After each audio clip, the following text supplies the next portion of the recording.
सप्ताह यज्ञ की विधि। सूत जी कहते हैं, सोनक जी, यूं कहकर महामुनि सनकादि ने 1 सप्ताह तक विधि पूर्वक इस सर्व पाप नाशिनी परम पवित्र तथा भोग और मोक्ष प्रदान करने वाली भागवत कथा का प्रवचन किया। सब प्राणियों ने नियम पूर्वक इसे श्रवण किया। इसके बाद उन्होंने विधि पूर्वक भगवान पुरुषोत्तम की स्तुति की। कथा के अंत में ज्ञान, वैराग्य और भक्ति को बड़ी पुष्टि मिली और वे तीनों एकदम तरुण होकर सब जीवों का चित्त अपनी ओर आकर्षित करने लगे। अपना मनोरथ पूरा होने से नारद जी को भी बड़ी प्रसन्नता हुई।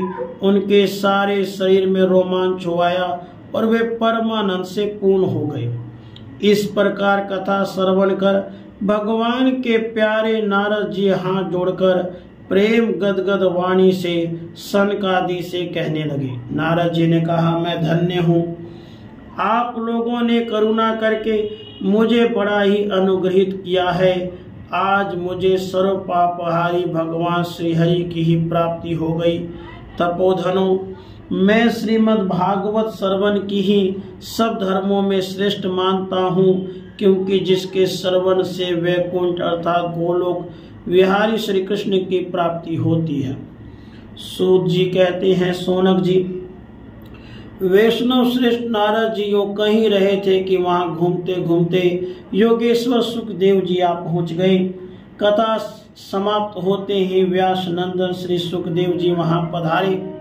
16 वर्ष की आयु आत्म लाभ से पूर्ण ज्ञान रूपी महासागर का संवर्धन करने के लिए चंद्रमा के समान वे प्रेम से धीरे धीरे श्रीमद् भागवत का पाठ कर रहे थे। परम तेजस्वी श्री सुखदेव जी को देखकर सारे सभासद झटपट खड़े हो गए और उन्हें एक ऊंचे आसन पर बैठाया। फिर देवर्षि नारद जी ने उनका प्रेम पूर्वक पूजन किया। उन्होंने सुख पूर्वक बैठकर कहा, आप लोग मेरी निर्मल वाणी सुनिए। श्री सुखदेव जी बोले, रसिक एवं भावुक जन, यह श्रीमद् भागवत वेद रूप कल्प वृक्ष का परिपक्व फल है। श्री सुखदेव रूप सुख के मुख का संयोग होने से अमृत रस से परिपूर्ण है। यह रस ही रस है, इसमें न छिलका है न गुठली। यह इसी लोक में सुलभ है। जब तक शरीर में चेतना रहे तब तक आप लोग बार बार इसका पान करें। महामुनि व्यास देव ने श्रीमद् भागवत पुराण की रचना की है। इसमें निष्कपट निष्काम परम धर्म का निरूपण है। इसमें शुद्ध अंतःकरण सत्पुरुषों के जानने योग्य कल्याणकारी वास्तविक वस्तु का वर्णन है, जिससे तीनों तापों की शांति होती है। इसका आश्रय लेने पर दूसरे शास्त्र अथवा साधन की आवश्यकता नहीं रहती। जब कभी पुण्यात्मा पुरुष इसके श्रवण की इच्छा करते हैं, तभी ईश्वर अविलंब उनके हृदय में अवरुद्ध हो जाता है। यह भागवत पुराणों का तिलक और वैष्णवों का धन है। इसमें परम हंसों के प्राप्य विशुद्ध ज्ञान का ही वर्णन किया गया है। ज्ञान, वैराग्य और भक्ति के सहित निवृत्ति मार्ग को प्रकाशित किया गया है। जो पुरुष भक्ति पूर्वक इसके श्रवण, मनन और पठन में तत्पर रहता है, वह मुक्त हो जाता है। यह रस स्वर्गलोक, सत्यलोक, कैलाश और वैकुंठ में भी नहीं है। इसलिए भाग्यवान श्रोताओं, तुम इसका खूब पान करो, इसे कभी मत छोड़ो, कभी मत छोड़ो। सूत जी कहते हैं, श्री सुखदेव जी इस प्रकार कह ही रहे थे कि उस सभा के बीचों बीच प्रहलाद, बलि, उद्धव और अर्जुन आदि पार्षदों के सहित साक्षात श्री हरि प्रकट हो गए। तब देवर्षि नारद ने भगवान उनके भक्तों की यथोचित पूजा की। भगवान को प्रसन्न देखकर देवर्षि ने उन्हें एक विशाल सिंहासन पर बैठा दिया और सब लोग उनके सामने संकीर्तन करने लगे।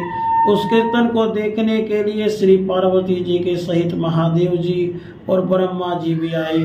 कीर्तन आरंभ हुआ। प्रहलाद जी तो चंचल गति फुर्तीले होने कारण करताल बजाने लगे। उद्धव जी ने झांझे उठा ली। देवर्षि नारद वीणों की ध्वनि करने लगे। स्वर विज्ञान ज्ञान विद्या में कुशल होने के कारण अर्जुन राग अलापने लगे। इंद्र ने मृदंग बजाना आरंभ किया। सनकादि बीच बीच में जय घोष करने लगे और इन सब के आगे सुखदेव जी तरह तरह के सरस अंगी भाव करके भाव बताने लगे। इन सब के बीच में परम तेजस्वी भक्ति ज्ञान और वैराग्य नटों के समान नाचने लगे। ऐसा अलौकिक कीर्तन देखकर भगवान प्रसन्न हो गए और इस प्रकार कहने लगे, मैं तुम्हारी इस कथा और कीर्तन से बहुत प्रसन्न हूँ। तुम्हारे भक्ति भाव ने इस समय मुझे अपने वश में कर लिया है, अतः तुम लोग मुझसे वर मांगो। भगवान के वचन सुनकर सब लोग बड़े प्रसन्न हुए और प्रेमाचित से भगवान से कहने लगे, भगवान हमारी यह अभिलाषा है, भविष्य में भी जहाँ जहाँ सप्ताह कथा हो वहाँ आप इन पार्षदों के सहित अवश्य पधारे, हमारा यह मनोरथ पूर्ण कर दीजिए। भगवान तथास्तु कह के अंतर्धान हो गए। राधे कृष्ण।